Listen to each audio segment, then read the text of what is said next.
శ్రీ మహాగణాధిపతయ నమ. ఐం మహాసరస్వత్యే నమ. శ్రీ లలితాంబికాదేవ్యే నమ.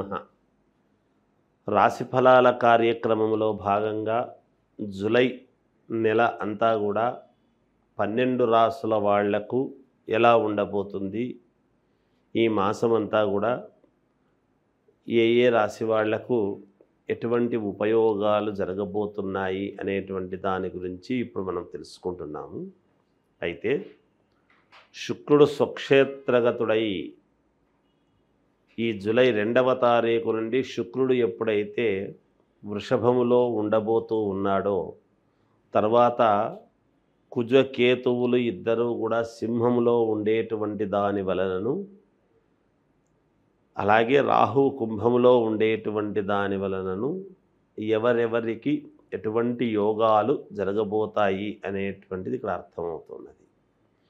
ఈ గ్రహాల యొక్క మార్పు సందర్భాన్ని బట్టి జరిగినప్పుడల్లా మన జీవితంలో కూడా వాళ్ళ పర్సనల్ జాతకాల్లో కూడా మార్పులు జరుగుతాయి గోచార ఫలితాల యొక్క రీత్యా. అయితే ఎవరైనా సరే ప్రతి మాసము కూడా అంటే ప్రతిరోజు మనకు ఏం జరగాలనో ఎగ్జైట్మెంట్ అనేది ఉంటుంది కాబట్టి వాళ్ళ వ్యక్తిగతమైనటువంటి జాతకాలను పరిశీలన చేసుకోవాల్సినటువంటి అవసరము ఆవశ్యకత ఉంటుంది. మీకు నచ్చిన గురువుల దగ్గరికి రెగ్యులర్గా కాంటాక్ట్ అయ్యేటువంటి వాళ్ళ దగ్గర కానీ మీ సౌకర్యాన్ని బట్టి మీరు సంప్రదించవచ్చును. ఇప్పుడు ఇలా ఉంది అంటున్నారు, ఇది నిజమా అబద్ధమా ఏమిటి తెలుసుకోవచ్చు. తెలుసుకొని దానికి తదనుగుణంగా మీరు కనుక ముందుకు అడుగులు వేశారు అంటే చాలా యోగదాయకంగా ఉంటుంది అనేటువంటిది ఒకటి. ఈ శుక్రుడి యొక్క శుక్రగ్రహము వలన చాలా యోగాలు జరగబోతున్నాయి అన్ని రాసుల వాళ్లకు కూడా. శుక్రుడు స్వక్షేత్రగతుడై ఉండేటువంటి దాని వలన అనేది ఒకటి. రెండవది, ఎప్పుడైతే రవిస్థానములో కేతు ఉన్నాడో ద్వంద్వ రీతిలో 2 రకాల యోగాలు మిగతా వాళ్ళందరికీ కూడా రాబోతున్నాయి అనేది తెలియజేస్తూ, కర్కాటక రాశి వారికి ఈ జూలై మాసంలో ఎలా ఉంది అంటే చాలా బాగుంది, యోగవంతముగా ఉన్నది, గ్రహస్థితులు చాలా అనుకూలముగా ఉన్నాయి అనేటువంటిది తెలియజేస్తున్నాను. కర్కాటక రాశి వారికి కొంతమంది సలహాలు తీసుకొని వాళ్ళు వీళ్ళు చెబితే పాటించాలి అనేటువంటిది కావాలని ఎవరూ తీసుకోరు, కానీ వాళ్ళు చెప్పినప్పుడు విందాము అనేటువంటి ఆలోచనలతో వింటారు. అలా కాకుండా ఆత్మబుద్ధి సుఖం చేయవా అన్నట్టుగా ఈ మాసములో కొంచెము మీరు మీ సొంత నిర్ణయాలు తీసుకుంటే మీకు బాగా మేలు జరుగుతుంది అనేటువంటిది మొదటగా నేను చెప్పేటువంటి మాట. ఏదైనా నిర్ణయాలు తీసుకునేటప్పుడు కొంచెం కర్కాటక రాశి వాళ్ళు సాయంకాలము పూట తీసుకుంటే తప్పకుండా మీరు సఫలీకృతులవుతారు. అంటే ఉదయం పూట తీసుకుంటే కారా అనేటువంటి ఆలోచన రావచ్చు. ఎందుకంటే ఇక్కడ మనం ఏ మాసంలో ఏం చేస్తే మేలు అనేటువంటి దానికి వచ్చినప్పుడు మీరు సాయంకాల పూట నిర్ణయం తీసుకుంటే మేలు ఉంటుంది. ఆదాయానికి ఎటువంటి లోటు ఉండదు, యథావిధిగా ఆదాయం రావడం అనేది జరుగుతుంది. ప్రతి పనిలోనూ చేపట్టినటువంటి ప్రతి పనిలోనూ ధైర్యముగా ముందుకు సాగేటువంటి తత్వం ఉంటుంది. మీకు మొండితనం అనేది ఉంటుంది, ఏదైతే అది కానీ చేద్దాం అనేటువంటిది ధైర్యంగా ముందుకు వెళతారు.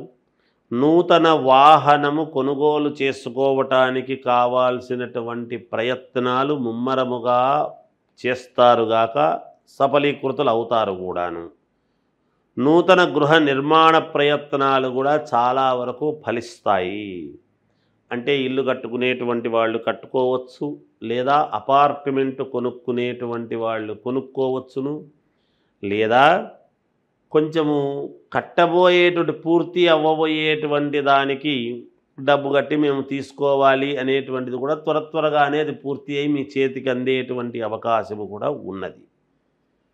గృహమున శుభకార్య విషయములో ఒక ఆలోచనలు చేసి ఇంట్లో అందరూ కూడా ఒక నిర్ణయానికి వచ్చి శుభకార్యాచరణ అనేటువంటిది తలపెట్టడం జరుగుతుంది ఈ మాసంలో.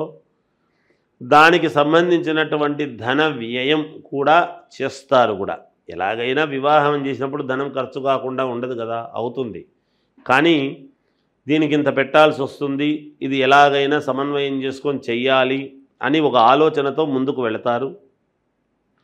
అంతేకాకుండా నూతన వ్యాపారాలకు సంబంధించినటువంటి వాటికి పెట్టుబడులు అనేటువంటివి త్వరితగతిన అందరితోనూ ఆలోచనలు చేసి ఆ పెట్టుబడులకు సంబంధించినటువంటి అమౌంట్ అంతా కూడా సర్చేసుకోవడం కూడా జరుగుతుంది. ఈ మాసములో సంతానము విద్యా విషయాలలో ఆశించినటువంటి పురోగతి అనేది మీరు చూస్తారు తప్పకుండా. జీవిత భాగస్వామితో దైవ సేవా కార్యక్రమాలలో పాల్గొనడం లాంటివి జరుగుతాయి. సమాజంలో ప్రముఖులతో మరింత పరిచయాలు అనేటువంటివి పెరుగుతాయి మీకు. అంటే ఇప్పుడు లేవా, ఇంతవరకు మాకు పరిచయాలు లేవా అని అనుకోవచ్చును, కానీ అలా కాదు. మనములను కొంతమందితో ఇంకా ముఖ్యమైనటువంటి వ్యక్తులతో మీరు కలవటం చేయటం కానీ, మిమ్మల్ని గుర్తించి వాళ్ళు రమ్మనటము కానీ, లేదా మీ అవసరము వాళ్లకు పడటము కానీ, లేదా వాళ్లతో మీకు అవసరం పడిపోయి మాట్లాడినప్పుడు మీ యొక్క మాటలు నచ్చి వాళ్ళు దగ్గర కావడము కానీ, ఇలాంటివి ఏదైనా కావచ్చుగాక. ఇది ఇలాగే ఉంటుంది అలాగే ఉంటుంది అని చెప్పడం కష్టం.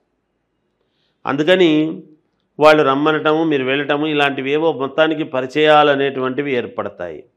వృత్తి ఉద్యోగాలలో సహోదరులతో కాస్త సహోదరుల యొక్క సహాయ సహకారాలు అనేటువంటివి, సహోద్యోగులు వాళ్ళతో మీకు కొన్ని సత్సంబంధాలు ఏర్పడి కాస్త ఇచ్చిపుచ్చుకోవడాలు అనేటువంటివి పెరుగుతాయి కూడా. ఒక చోట పని చేస్తూ ఉన్నప్పుడు వాళ్ళ యొక్క కార్యక్రమాలకు శుభకార్యాలకు మనం వెళ్ళటము, మన దానికి వాళ్ళు రావటము, ఇలా ఎలాగైతే ఉంటుందో కొంతమంది కొలీగ్స్ చాలా దగ్గర అవుతారు. అలా దగ్గర అయినప్పుడు వాళ్ళ దాంట్లో కొంచెం లోపల పర్సనల్వి కూడా కొంత మనకు సంబంధించిన వాళ్ళకు సంబంధించిన మనవి చెప్పుకొని ఉపయోగపడేటువంటి విధానముగా ఉండబోతూ ఉన్నది అనేటువంటిది ఒకటి. అంతేకాకుండా అనూహ్యముగా ఈ మాసములో ఒక మార్పు అనేటువంటిది జరగబోతూ ఉంది. పౌర్ణమి నాడు కానీ పౌర్ణమి తర్వాత కానీ ఒక యోగం అనేదైతే మీకు జరుగుతుంది అనేది గ్రహాలు చెబుతూ ఉన్నాయి. ఇక కుజుడు ఇక్కడి నుంచి సింహములోకి వెళ్ళిన దాని వలన భూపరమైనటువంటివి లేదా రుణాలకు సంబంధించినటువంటివి కానీ, ధనానికి సంబంధించినటువంటివి కానీ కొన్ని క్లియర్ చేసుకోవటము, అప్పులు కట్టుకోవటము, లేదా రావాల్సినటువంటి ధనము పూర్తి రాలేదే అనేటువంటి ఆలోచనలతో దానికి సంబంధించినటువంటి ప్రయత్నాలు చేసుకొనడం లాంటివి జరుగుతాయి. ఏది ఏమైనా ఈ కర్కాటక రాశి వారికి చాలా అనుకూలవంతమైనటువంటి ఫలితాలు ఉన్నాయి ఈ మాసమంతా. ఇంకా మెరుగైనటువంటివి కావాలి అనుకున్నప్పుడు మీకు నచ్చినటువంటి వాళ్ళ దగ్గర మీ జాతకం, మీ లగ్నం అనేటువంటిది చాలా ముఖ్యం. మొదట ఏ లగ్నములో పుట్టారు ఏమిటి అనేది మేము సర్వసాధారణంగా అన్ని రాసుల వాళ్లకు చెబుతాం.